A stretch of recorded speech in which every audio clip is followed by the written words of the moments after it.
Hello everyone, welcome back to my channel. मैं आरवी। आज हम करने वाले class 10 maths NCERT chapter number 5 की एक्सरसाइज 5.1 का पार्ट 1। तो स्टार्ट करने से पहले अगर आप मेरे चैनल पर नए हैं तो मेरे चैनल को सब्सक्राइब कर लें, मेरी वीडियोस को लाइक कर लें एंड बेल आइकन को प्रेस कर लें ताकि आने वाली वीडियोस की नोटिफिकेशन आपको मिलती रहे, और ज़्यादा से ज़्यादा शेयर करें। स्टार्ट करते हैं question number 1। In which of the following situation does the list of numbers involved make as arithmetic progression and why। यानी कि ये जो सिचुएशन आपको नीचे मिलेंगी उनमें से कौन सी सिचुएशन जो है अर्थमेटिक प्रोग्रेशन बनाती है, और बनाती है तो क्यों बनाती है, हमें रीजन देना है। तो पहला है हमारा a taxi fare after each kilometer when the fare is 15 rupees for the first kilometer and 8 rupees for additional kilometer. तो सॉल्व करते हैं। कहने का मतलब है कि टैक्सी का जो किराया है वो पहले 1 किलोमीटर के लिए 15 रुपए है और अगले हर किलोमीटर के लिए वो 8 रुपए बढ़ जाता है। यानी कि अगर हम माने कि हम एक ए पॉइंट पे खड़े हैं तो ए से बी पॉइंट का अगर डिस्टेंस जो है हमारा वो 1 किलोमीटर है और हम ए से स्टार्ट कर रहे हैं तो ये फर्स्ट किलोमीटर हो गया। इसके लिए टैक्सी वाला 15 रुपए चार्ज करेगा। इससे आगे अगर हम ऐसी सी पॉइंट पे जाते हैं जिसका डिस्टेंस हम 1 किलोमीटर ही मानते हैं तो टैक्सी वाला इसके लिए एडिशनल 8 रुपीज चार्ज करेगा। क्लियर। ऐसे ही अगर आप डी पॉइंट तक जाएंगे और डी पॉइंट भी अगर 1 किलोमीटर ही है माने तो इसके लिए भी एडिशनल 8 रुपीज ही चार्ज होंगे। क्लियर। यानी हर सक्सेसिव किलोमीटर जो आएगा उसके लिए 8 रुपीज चार्ज होते जाएंगे। So taxi for for first kilometer is equal to में फर्स्ट किलोमीटर के लिए कितना है 15 है। Similarly taxi for for second kilometer is equal to में 15 plus 8 and that is 23 rupees. Similarly, taxi fare for third kilometer that is 23 plus 8 जो कि 31 हो गया। टैक्सी फरे for fourth kilometer that is 31 plus में 8 and that is 39 and so on। ऐसी आप fourth की निकालोगे फिफ्थ को तो ऐसी वैल्यूज आती रहेगी। नाउ अब जो सीक्वेंस बन रहा है हमारा वो क्या आ रहा है 15 23 31 39 and so on other terms जो है वो हमारे। नाउ अब यहाँ पे अगर हम डिफरेंस निकालते हैं, ठीक, तो अगर हम कॉमन डिफरेंस निकालते हैं तो D1 अगर हम निकालेंगे तो that is 23 minus 15 and that is 8 हो जाएगा। सिमिलरली अगर हम D2 कैलकुलेट करते हैं तो दैट इज 31 माइनस में 23, ये भी 8 आ गया। तो इस सिचुएशन में हमें देखने को मिला कि D1 जो है हमारा दैट इज इक्वल टू में D2 के। Hence the situation is form an AP। तो ये सिचुएशन हमारी एक AP बना रही है। नाउ नेक्स्ट क्वेश्चन है the amount of air present in a cylinder when a vacuum pump removes 1/4 of air remaining the cylinder at a time। Solve करते हैं। कहने का मतलब है कि एक सिलेंडर है, मान लो ये हमारा सिलेंडर हम मान लेते हैं, ठीक। इस सिलेंडर में कोई हवा प्रेजेंट है, लेट्स अज्यूम x हवा इसके अंदर प्रेजेंट है और वैक्यूम पंप से हम रिमूव करते हैं तो इसका जो वॉल्यूम है दैट मीन्स 1/4 जो वॉल्यूम है 1/4 वॉल्यूम वो आउट कर देते हैं, ठीक। तो फर्स्ट टाइम जब हम रिपीट करेंगे तो that means x minus 1/4 x remove हो जाएगा। तो सॉल्व करके 3x/4 ही हवा रिमेनिंग रहेगी। दैट मीन्स नेक्स्ट टाइम हमें कितनी हवा मिल गई 3x/4 हवा मिल गई। सिमिलरली अब नेक्स्ट टाइम क्या होगा 1/4 हवा फिर रिमूव हो जाएगी। अब किसकी, इस 3x/4 का 1/4 रिमूव होगा। Clear and so on. So solve करते हैं इसको। let the फर्स्ट टर्म जो है हमारा दैट इज x, जो हमने यहाँ पे अज्यूम करा फर्स्ट टर्म हमारा x हो गया। क्लियर। तो लेट द सेकेंड टर्म की अगर हम बात करते हैं तो that is x minus 1/4x and that is 3x/4। Clear. Now let the third term की अगर हम बात करते हैं तो अब थर्ड टर्म के लिए वॉल्यूम सिलेंडर में क्या था 3x/4, 3x/4 minus 1/4 of 3x/4। Clear. Now अब इसको सॉल्व करें so we get 3x/4 minus 3x/16। आप सॉल्व करोगे तो एलसीएम लोगे तो LCM is 16 that is 12x minus में 3x and we'll gate 9/16x। ये इसका वॉल्यूम आ गया। Similarly let the fourth term, अगर हम फोर्थ टर्म की बात करते हैं तो that is 9/6x minus 1/4 of 9/16x। Similarly LCM लेके पहले इसको सॉल्व कर लेते हैं 9/16x एंड माइनस 9x/60। अब एलसीएम लोगे इसका तो इसका एलसीएम आएगा 64, फिर क्रॉस डिवाइड करें तो ये हो जाएगा हमारा 36x एंड माइनस 9x। तो सॉल्व करके ये हमारा आ गया 27/64x। तो अब यहाँ पे बच्चों जो सीक्वेंस बन रहा है हमारा that is x comma 3x/4 comma 9/16x comma 27/64x। Clear. अब यहाँ पे अगर हम डिफरेंस निकालते हैं लाइक अगर d1 की वैल्यू कैलकुलेट करते हैं तो 3x/4 माइनस x/1। सो इसकी जो वैल्यू आएगी 4 1 जा 4, 3x एज इट इज क्योंकि 3x 1 जा 3x minus 4x and we will get minus x/4। Okay. Similarly d2 को कैलकुलेट करते हैं तो d2 की वैल्यू क्या आएगी 9/16x माइनस 3x/4। तो इसका एलसीएम अगर आप कैलकुलेट करेंगे तो एलसीएम 64 आ जाएगा। डिनोमिनेटर 16 है तो ऊपर की वैल्यू सेम, इसका एलसीएम आएगा 16। तो इसका एलसीएम हमारा 16। अब ये तो ऊपर की value same that is 9x minus अब 4 से 4 तो 4 4 जा 16 तो क्वेश्चन 4 4 3 जा 12 12x on solving.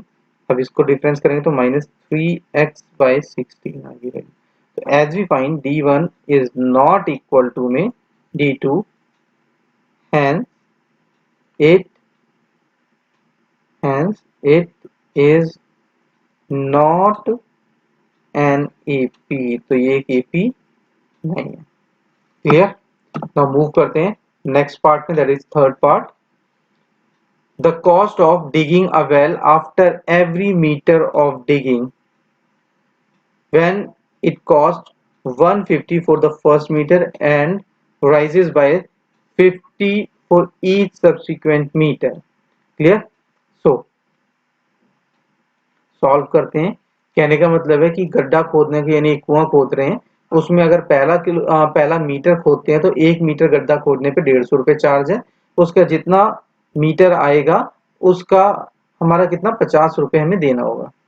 So cost of digging first meter that is 150। Similarly, cost of digging second meter is 150 plus में 50 and that is 200। Similarly, cost of digging third meter, that is 200 plus 50, and that is 250. Similarly, cost of digging fourth meter, that is 250 plus 50 additional, ये 300 हो गया ना। जो sequence बन रहा है बच्चों वो है 150, 200, 250 और 300। यहां तक समझ आया बच्चों ना। अब मान लो कि ये हमारी वैल्यूज है, तो इसमें अगर हम D1 निकालना चाहें तो क्या करेंगे, 200 माइनस में 150, कितनी वैल्यूज आ रही है बच्चों, 50। सिमिलरली अगर D2 कैलकुलेट करेंगे तो क्या करेंगे, 250 माइनस में 200 एंड सब्ट्रैक्ट करके वैल्यू आ गई 50। तो हमने बच्चों देखा कि D1 की वैल्यू जो है बराबर है D2 के। तो जब D1 और D2 की वैल्यू हमारी बराबर है तो hence it is an AP।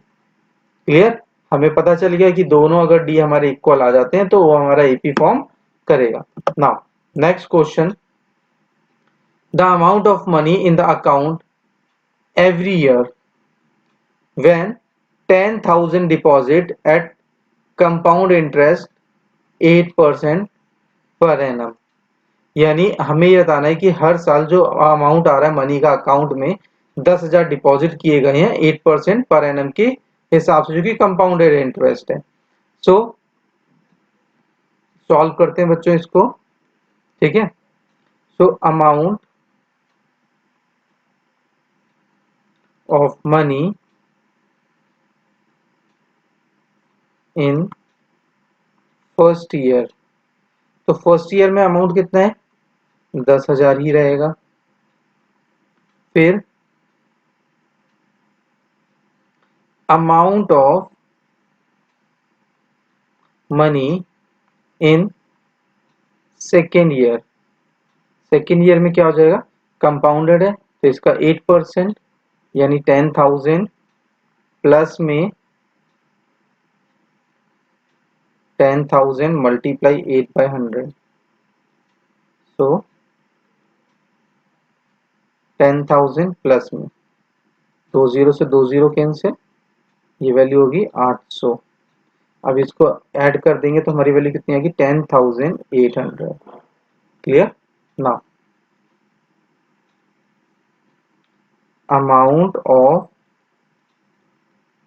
Money in third year, अब थर्ड ईयर में कितना होगा, 10,800 प्लस 10,800 मल्टीप्लाई में 8/100, बिकॉज कंपाउंडेड है तो उसका कंपाउंड होता हुआ चला जाएगा।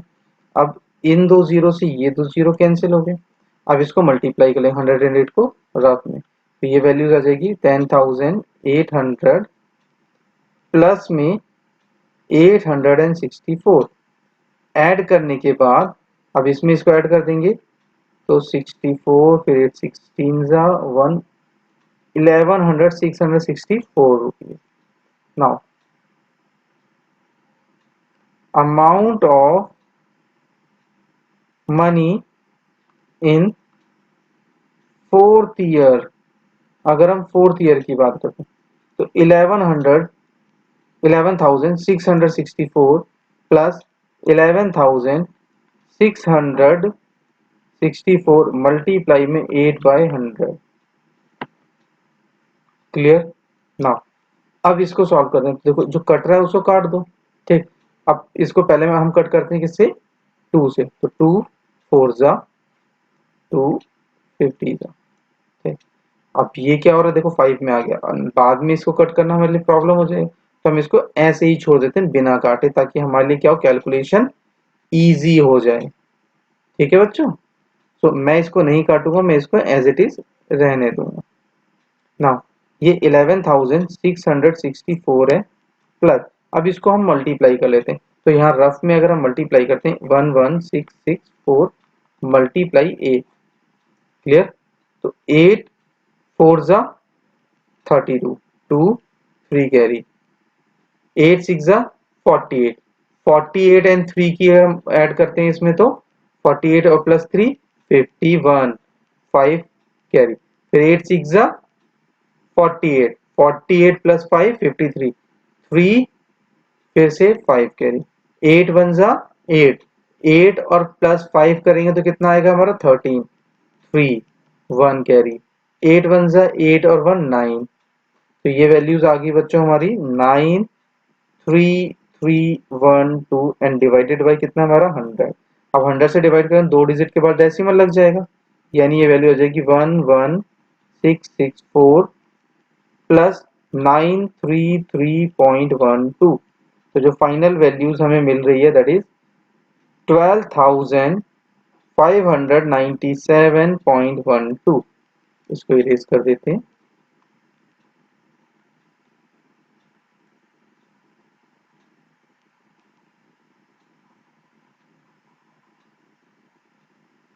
Now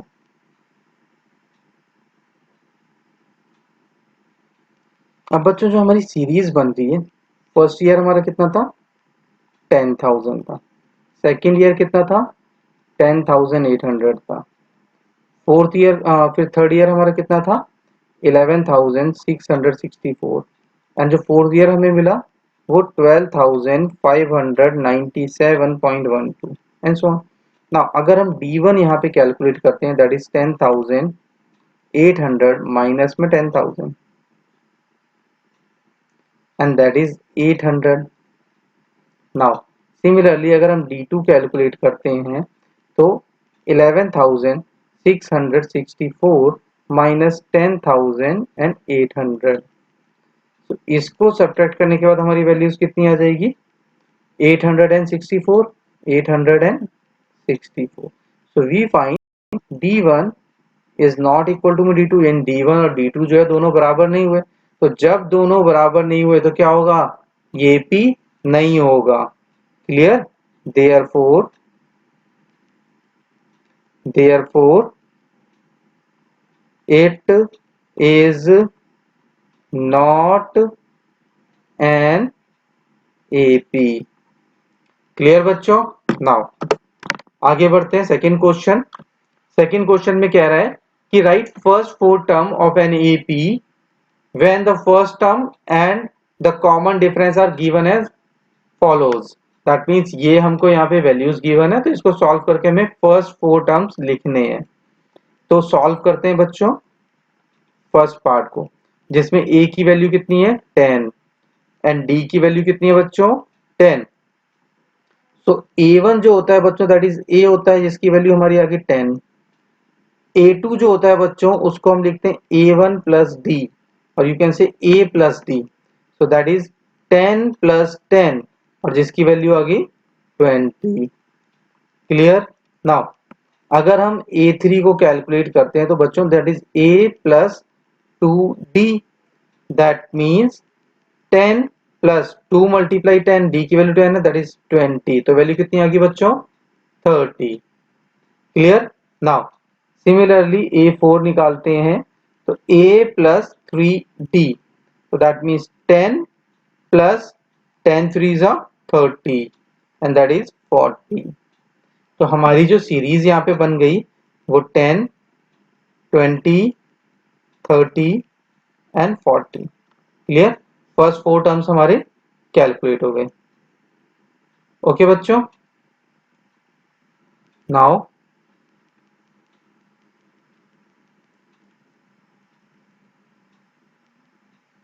wait a minute. Now अब हम करते हैं इसका सेकेंड पार्ट।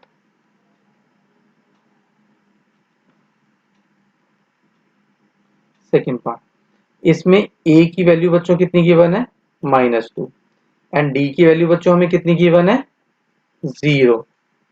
ओके नाउ अब यहाँ पे हमें इसे कैलकुलेट करना है। क्लियर? सो a1 की जो वैल्यू होगी that is a and that is -2। Similarly अगर हम a2 निकालते हैं that is a plus d that means -2 plus 0 and that is -2। Similarly अगर हम A3 की वैल्यूज कैलकुलेट करते हैं that is A plus 2D, that is -2 and plus 0, क्यों 0 से कितना भी मल्टीप्लाई तो 0 आएगा, तो -2 आ गया। सिमिलरली A4 निकालोगे तो A प्लस में 3D that is -2 plus 0 and that is again -2।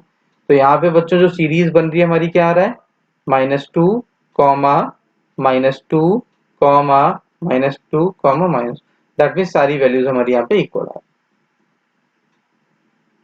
अब थर्ड पार्ट करते हैं। इसमें A की वैल्यू 4 है और D की वैल्यू कितनी है -3। सो A1 जो होता है दैट इज A एंड जिसकी वैल्यू होगी 4। क्लियर बच्चों? नाउ अब A2 क्या होगा, A plus D, very good. A की वैल्यू 4 प्लस D की वैल्यू कितनी है -3, so we can write 4 -3 plus minus minus, and इसकी वैल्यू कितनी आ गई हमारी, जल्दी से बताओ 1, वेरी गुड। नाउ अब A2 के बाद A3 की बात करें that is A plus 3D हो गया। क्लियर? दैट मीन्स 4 प्लस, अब यहाँ पे 2D आएगा, A3 था तो A प्लस 2D, A की वैल्यू 4 थी, अब 2 मल्टीप्लाई 3 करोगे तो ये -6 आ जाएगा। सॉल्व करेंगे तो 4 -6, इसकी वैल्यू -2। सिमिलरली अगर हम A4 को कैलकुलेट करेंगे तो A प्लस 3D, तो A की वैल्यू कितनी आएगी 4 प्लस, अब 2 3 जा 6 था और 3 3 जा 9, तो ये -9, तो इसकी वैल्यू 4 -9 एंड दैट इज -5। तो सीरीज यहाँ पे बच्चों हमें क्या मिल गई, 4 comma 1 comma -2 comma -5। Clear? Now fourth question करते हैं, जिसमें A की वैल्यू कितनी है -1, D की वैल्यू कितनी है 1/2, तो A दैट इज A1 होता है। क्लियर? या A1 आप कह सकते हो A होता है जिसकी वैल्यू हमारी -1। ना A2 क्या होगा बच्चों, A plus D,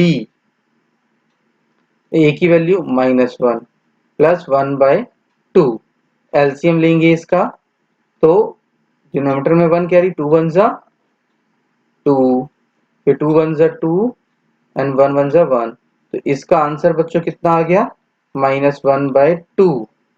similarly A3 अगर निकालते हैं तो हम क्या लिखेंगे, तब A plus 2D, that means A की वैल्यू कितनी है -1 प्लस में 2 मल्टीप्लाई 1/2 है बच्चों। अब इस 2 से ये 2 कैंसिल, दैट मीन्स -1 प्लस 1 जिसकी वैल्यू आ गई हमारी 0। क्लियर? ये वैल्यूज आ रही है हमारी। नाउ अगर हम A4 कैलकुलेट करते हैं तो A plus 3D that is -1 plus 3 multiply 1/2 and that is equal to में -1/1 लिख सकते हैं प्लस 3/2। अब बच्चों इसका एलसीएम लेंगे अगर हम तो 2 1 जा, डिनोमिनेटर में 2, 2 1 जा 2 -2 एंड प्लस 3 1 जा 3 एंड दैट इज 1/2। तो ये जो हमारा सीक्वेंस आया वो आ रहा है -1 comma -1/2 comma 0 comma 1/2 and so on, जो आगे वैल्यूज निकाल लेंगे। नाउ आगे करते हैं question number 3। For the following APs right the first term and the common difference, यानी इस एपी में हमें फर्स्ट टर्म और इसका कॉमन डिफरेंस ही लिखना है। सॉल्व करते हैं बच्चों। तो देखो फर्स्ट पार्ट क्या गिवन है, 3 1 -1 -3 एंड जो भी आपके अदर टर्म्स हो। तो इसमें जो फर्स्ट वैल्यूज होती है दैट इज A1 जिसको फर्स्ट टर्म कहते हैं, तो A1 की वैल्यू कितनी आ गई 3।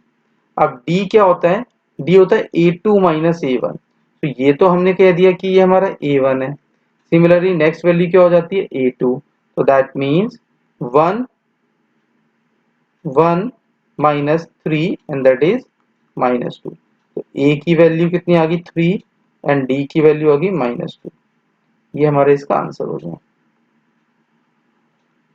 Now second part, -5, -1, -3, -7 and so on other values.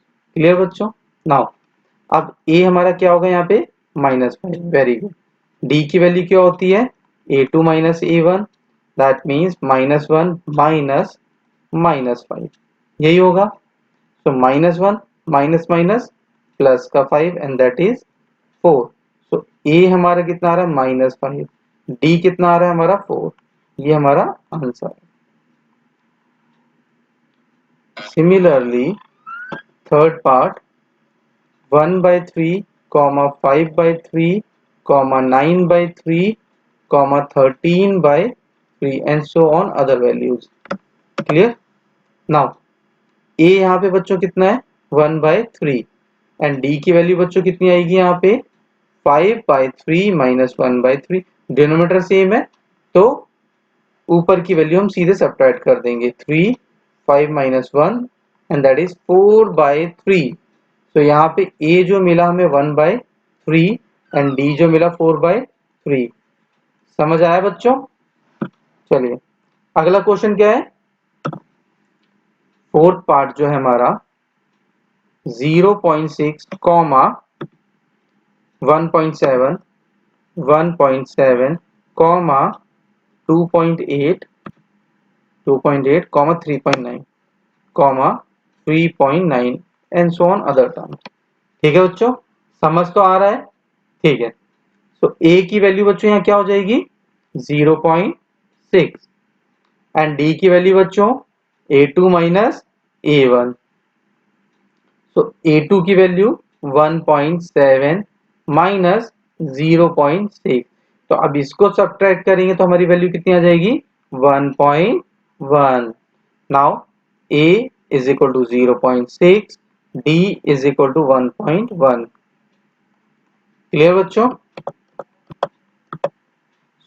आज की क्लास हमारी यहीं पर खत्म होती है। मिलते हैं नेक्स्ट क्लास में। तब तक के लिए आप मेरे चैनल को सब्सक्राइब कर लें, वीडियोस को लाइक कर लें और ज्यादा से ज्यादा मेरी वीडियोस को शेयर करें। और ये मेरे टेलीग्राम का मैंने QR कोड लगाया हुआ है, इसको आप स्कैन करके सब्सक्राइब कर लें। लिंक मैं नीचे डिस्क्रिप्शन में दे दूंगा, जहां से जाके आप साइंस के नोट्स, SST के नोट्स और इस मैथ्स के सॉल्व नोट्स भी आपको वहां से मिल जाएंगे। Bye bye.